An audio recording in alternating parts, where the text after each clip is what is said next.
बिस्मिल्लाहिर्रहमानिर्रहीम, अस्सलाम वालेकुम। जैसा कि मेरे हैदराबाद के लोगों को मालूम होगा कि हैदराबाद के अंदर हेस्को ने जितनी ज़्यादती की है, मुसलसल ये ज़्यादती हेस्को वाले करते हुए आ रहे हैं। जब से ये नया जो चीफ़ आया है यहाँ पर, तब से लेकर जो है यहाँ के लोगों का जीना हराम किया हुआ इस सीओ ने। पूरा स्टाफ इनका, सीओ, एसीज़, जितने भी लोग हैं अमले के, मैं तो समझता हूँ नाअहल तरीन लोग हैं।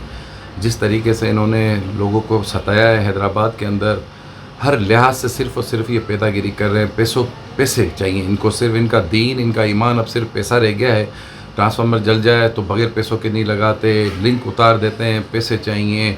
कोई भी इशू हो, और डिटेक्शन तो इन्होंने ऐसा बना लिया है कि हर यूज़र को ये डिटेक्शन लगाते हैं।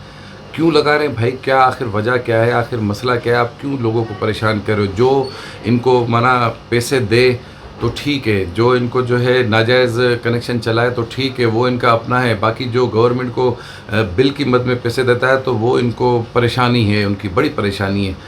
तो मैं तो कह रहा हूँ कि अल्लाह माफ़ फरमाए। जितने भी वापडा के एहलकार हैं, जितने भी टोटल, इन सब का ऑडिट किया जाए कि ये इतने बड़े करोड़पति, अरबपति कैसे बन चुके हैं।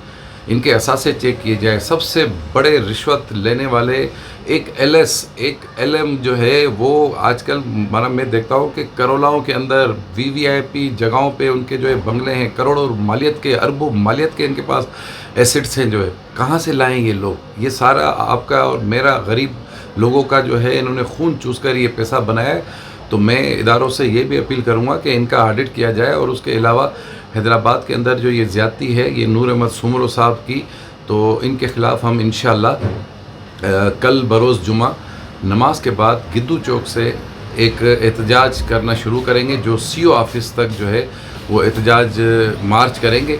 वो मार्च जो है उसका अख्ताम जो है हम CO ऑफ़िस के बाहर करेंगे, और ये पुरअमन एहतजाज होगा। और इंशाअल्लाह मैं तमाम हैदराबाद के ताजरों को, दोस्तों को, भाइयों को, बहनों को, सबको अपील करता हूँ कि इसमें भरपूर शिरकत करें और इन माफिया से जो है छुटकारा पाएँ। इंशाअल्लाह भरपूर साथ दें। मैं उम्मीद करता हूँ कि सारे हमारे हैदराबाद के भाई ज़रूर इसके अंदर शिरकत करेंगे। अस्सलाम वालेकुम।